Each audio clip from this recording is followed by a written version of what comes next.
Hello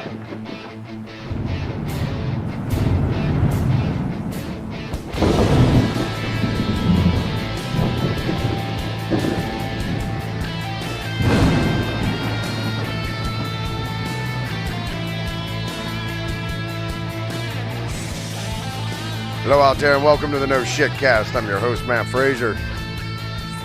Decided I think I'm going to start a new segment on this show. I'm going to call it the You Can't Make This Shit Up. Kind of fits with the name of the show, right? No Shit Cast, You Can't Make This Shit Up. This comes from the Associated Press, Grand Rapids, Michigan. An Indiana man is suing his parents for getting rid of his vast pornography collection, which he estimates is worth $29,000. The 40-year-old man last week filed a lawsuit in federal court in Michigan where he moved in with his parents in 2016 following a divorce. I wonder why he got divorced. Maybe it's because he spent $29,000 on pornography. Yeah. Anyway, he says that when he moved out 10 months later, they delivered his things to his new home in Muncie, Indiana, but that his 12 boxes of pornographic films and magazines were missing. His parents admit they dumped the porn, which included titles such as Frisky Business and Big Bad Grannies. The man filed a complaint with police, but the Ottawa County prosecutor declined to press charges. The lawsuit includes an email excerpt from the man's father, who told his son, "I did you a big favor by getting rid of all that stuff." The man is seeking triple financial damages of roughly $87,000. And his marriage didn't work out. Not a big-ass surprise there, huh? If you've got $29,000 worth of pornography, yeah, you're probably not going to be married for very long. And this dovetails really nicely into this next subject. This is from SciPost, mental health. Long-term meditation practitioners have a faster psychophysiological recovery from stress, study finds. New research published in the Psychoneuroendocrinology, say that 10 times fast, has found that long-term meditation practitioners have a faster cortisol recovery from stress. The findings suggesting that practicing meditation can improve the, psychophysiological response to stress by reducing self-conscious emotions. I probably should have thought about having to read this out loud before I picked this article. But I thought it was pretty cool, right? Because they say stress is the thing that kills more people than any other thing in the world, and it's completely made up. It's all in your mind. It's a choice. Just kind of fucking weird, right? Quote, stress is responsible for a variety of negative health outcomes and takes a toll on quality of life and well-being. Thus, research on behavioral approaches that can help to attenuate the stress response is of utmost importance, explains study author. Some dude, a PhD candidate at the University of, Lausanne. Man, that's one of the things that sucks about the internet, right? Because I'm getting all these articles and stuff that come from like universities and countries where my crappy understanding of language doesn't lend itself very well to pronouncing the names of these places. Quote, I was intrigued by previous findings indicating that certain types of meditation could help to diminish the stress response. I don't understand why you'd be surprised by meditation making you less stressed. Equally, I was interested in why it might be the case. What are the mechanisms behind this relationship? The study compared 29 long-term meditation practitioners to 29 matched meditating controls, like I guess really stressed out people. The long-term meditators had been practicing Buddhist meditation for the last 3 years with a regularity of at least 3 hours per week. This person who wrote the article, whose name I can't pronounce, and her colleagues examined how the participants responded to the Trier social stress test, a common experimental technique for inducing a stress response in which the participants were asked at short notice to complete a 5-minute speech and a 5-minute math task in front of an unfriendly committee, a camera, and a microphone. Good God, are they trying to kill them? The researchers found that the long-term meditation practitioners had faster cortisol recovery from the stress than controls. The long-term meditation practitioners also reported experiencing less self-conscious emotions after the stressful task. Yeah. So I guess there's what they're saying. Now there's like actual physiological proof that things like meditation are really good for you, as far as handling stress anyway. This comes from space.com. The sun is spitting out lava lamp blobs 500 times the size of the Earth. And yeah, that can't be good, right? The sun's corona constantly breathes wispy strings of hot charged particles into space, a phenomenon we call the solar wind. Every now and then, however, those breaths become full-blown burps, perhaps often as every hour or two, according to a study in the February issue of some space physics magazine. The plasma underlying the solar wind grows significantly hotter, becomes noticeably denser, and pops out of the sun in rapid-fire orbs of goo capable of engulfing entire planets for minutes or hours at a time. Officially, these solar burps are called periodic density structures, but astronomers have nicknamed them the blobs. And then there's some images of this. This just fascinated me that these things are like 500 times the size of the Earth, and it's just like being hurled at us through outer space. And we're far enough away and have a magnetosphere that keeps us from getting all burned up by this shit. But Jesus, 500 times, that's massive. Here's something that's really cool, especially with the trend today to make sure that everybody gets a STEM field job or STEM field education. But this actually comes out of Sydney, Australia. But I just kind of wonder if this isn't something that we're going to be looking at here, or if it's already an issue in the United States. This is from the Sydney Morning Herald. Job opportunities for science graduates have failed to match the push to get more students to study science, technology, engineering, and mathematics subjects, warn policy experts.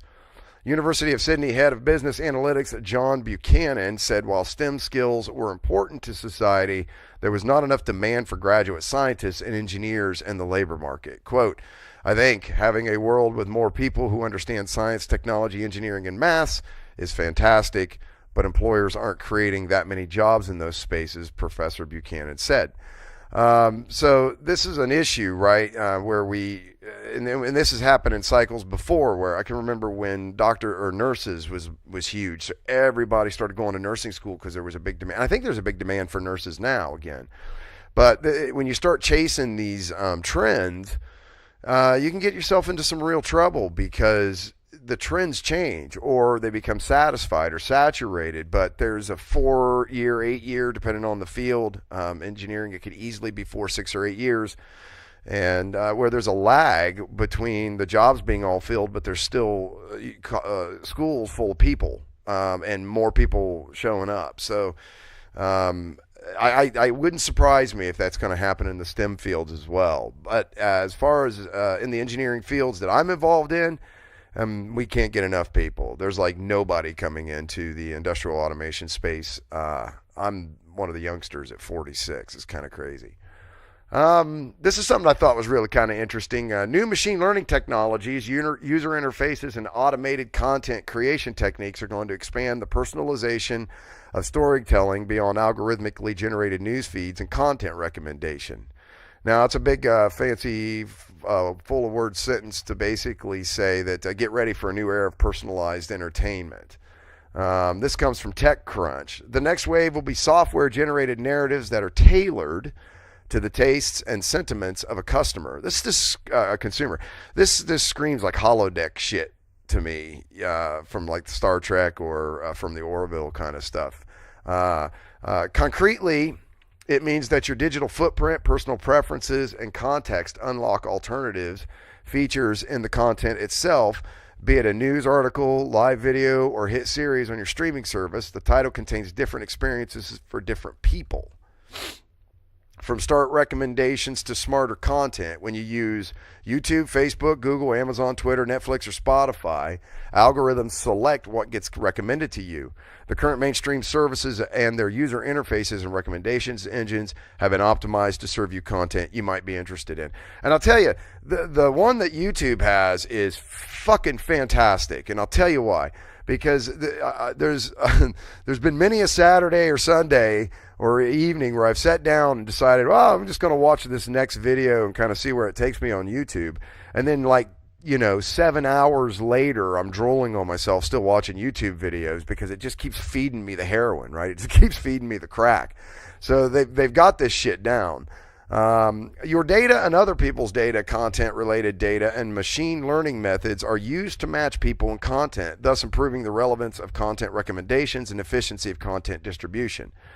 However, so far the content experience itself has mostly been similar to everyone. If the same news article, live video, or TV series episode gets recommended to you and me, we both read and watch the same thing, experience the same content. That's about to change. Soon, we'll be seeing new forms of smart content in which user interface machine learning technologies and content itself are combined in a seamless manner to create a personalized content experience. It's kind of like choose your own adventure, but something else is choosing it for you. Smart content means that the content experience itself is affected by who is seeing, watching, reading, or listening to content. The content itself changes based on who you are. We are already seeing the first forerunners in this space. TikTok's whole content experience is driven by very short videos, audio-visual content sequences, if you will, ordered and woven together by algorithms. Every user sees a different personalized whole based on her viewing history and user profile.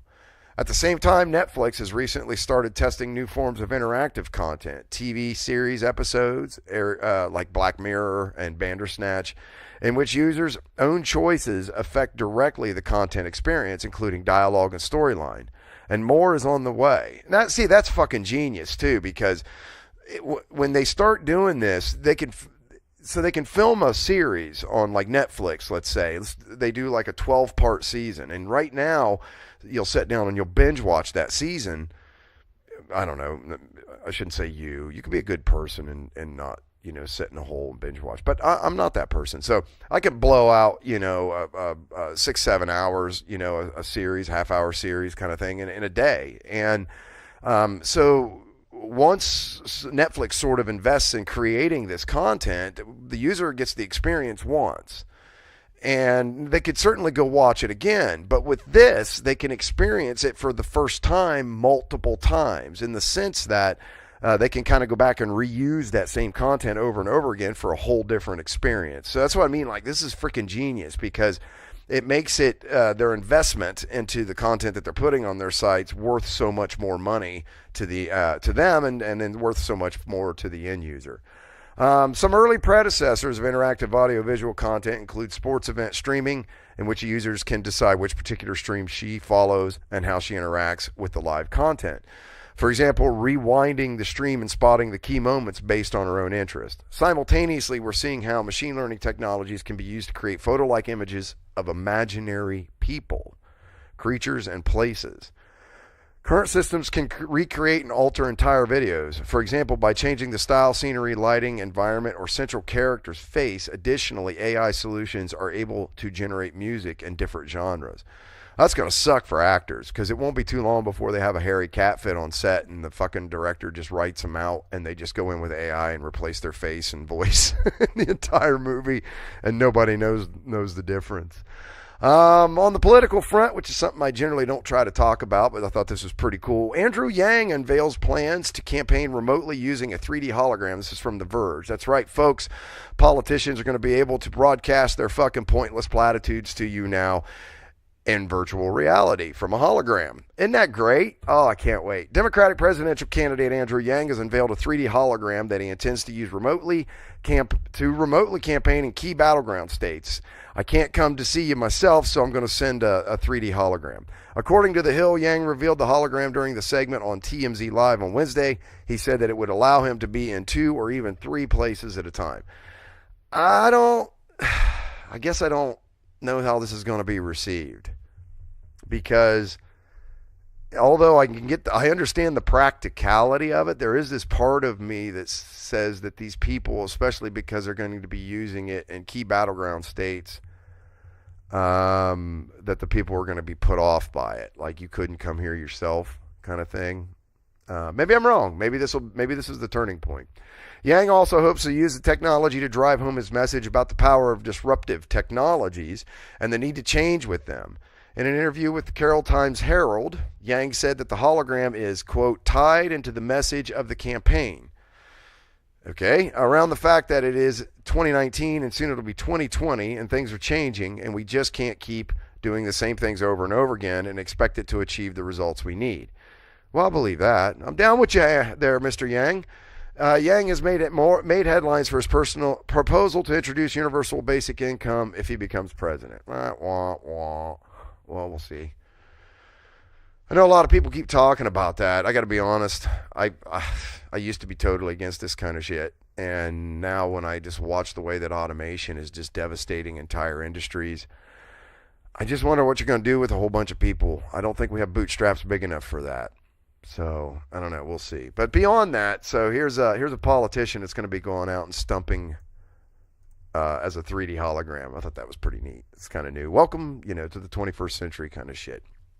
From I Fucking Love Science, IFL Science, which if you're not a subscriber, I highly recommend you go check this out on Facebook, Instagram, and their website and stuff like that. This is, we're more likely than not living in a computer simulation, MIT professor suggests. So here comes the Matrix, bitches. An MIT professor has said he believes it is more likely than not that we are living in some kind of simulated universe, given that we ourselves are not far away from being capable of creating hyper-realistic simulations ourselves. In an interview with Vox, computer scientist Rizwan Virk argued that the world might make more sense if we were living in a world of information rather than a physical world. Quote, there are a lot of mysteries in physics that are better explained by simulation hypothesis than by what would be a material hypothesis, he told Vox. I think there's a good chance that we are in fact living in a simulation, though we can't say that with 100% confidence. But there's plenty of evidence that points in that direction. Yeah, just look out your window. If we're not living in bizarro world, I don't know what is. The idea that we're living in a computer simulation is not new and has been the subject of science fiction and philosophical theories for years. In 2003, Nick Bostrom's paper, Are You Living in a Computer Simulation?, captured the imagination of scientists and the public alike. In brief, the argument goes like this.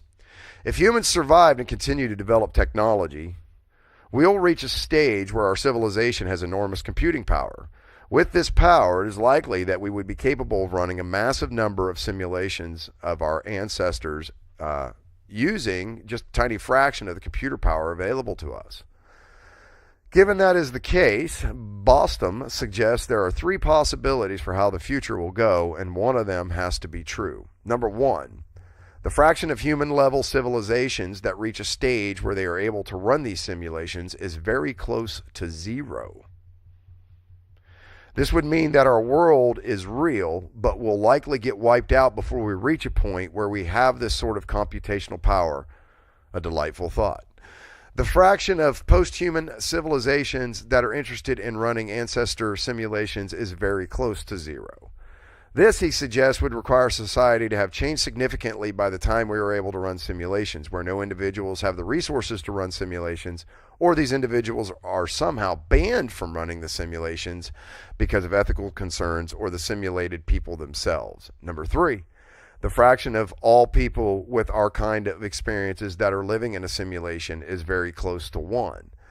If the other two aren't true, this means that the majority of people with our kinds of experiences are actually simulated by advanced civilizations in the future, and only one real world where all the simulation is taking place. Therefore, it is more likely that we are in one of the simulations than the real world. Trippy shit, right? When you put the argument like that. It sounds like an idea far from the mainstream, but several people have come out in favor of the theory. Elon Musk puts the odds of us living in a simulated universe at 1 in a billion. The strongest argument for us being in a simulation, probably being in a simulation, is the following. 40 years ago, we had Pong, 2 rectangles and a dot, Musk said last year.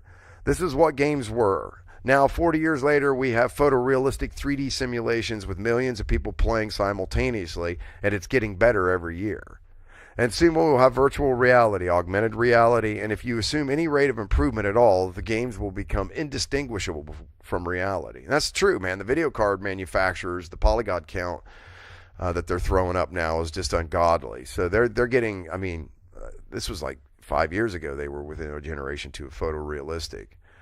Virk too believes that based on his experiences in computing, there will come a point where humans will be able to create a simulation so hyper-realistic that it would be indistinguishable from reality you're observing right now. In his book, The Simulation Hypothesis, he laid out the 10 stages humans would have to take before we get there.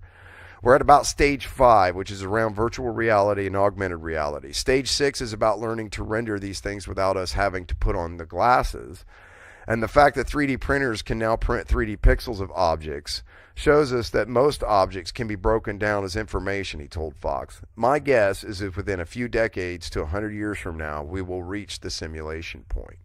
Pretty freaking cool, right? And I guess the hypothesis, part of that here is also that maybe we are living in a simulation of from our future selves, like we're reliving through our ancestral histories and kind of weird shit like that. I don't know what they would be doing that for, but I guess we're just automatons out here hoovering up data. That might be true. I can't think of any other reason why we're all here. This is from The Bite, my favorite topic, or one of my favorite talks, from Futurism. Hidden messages suggest that Facebook sees user privacy as a joke. And I know everybody, Saddle, I know you're falling over from surprise out there. Facebook-owned virtual reality company Oculus Rift, I think is the name of the company, or that's the hardware. It's like a goggle headset. Oculus just shipped tens of thousands of touch controllers bearing hidden messages, which suggests the company thinks user privacy is a laughing matter. On Friday, Oculus executive Nate Mitchell shared a series of tweets noting that, quote, Easter egg labels meant for prototypes of the controllers made it into consumer units. Other labels, also meant for prototypes, shipped with developer kits. Now they're Easter eggs now. While I appreciate Easter eggs, these were inappropriate and should have been removed. The integrity and functionality of the hardware were not compromised, and we fixed our process so this won't happen again. So the labels included, quote, Big Brother is watching, a, quote, joke seemingly making light of comparisons between Facebook and the all-seeing entity at the heart of George Orwell's dystopian novel 1984. The messages appear on the controller's flex, which Facebook representative Johanna Peace, told Business Insider is an internal flexible component of the touch controllers, meaning most users will never see the messages, though just knowing they're there is unsettling enough. So more from the Dark Prince of the Antichrist himself, Mr. Mark Zuckerberg, and his company Facebook. Big surprise, like I said, not giving a shit about user privacy. But if you ask Mark, he'll tell you they're going to get better. They have to get better. They will get better. And we should all sleep better at night because of that. So that's a wrap up for today, folks. Just keep hitting them like and subscribe buttons out there. I'm loving doing this shit for you. Keep up with the feedback and the messages and comments and all that. It's cool as hell seeing everybody interacting with this. And we'll catch you all next time. Talk to you later. Bicycles.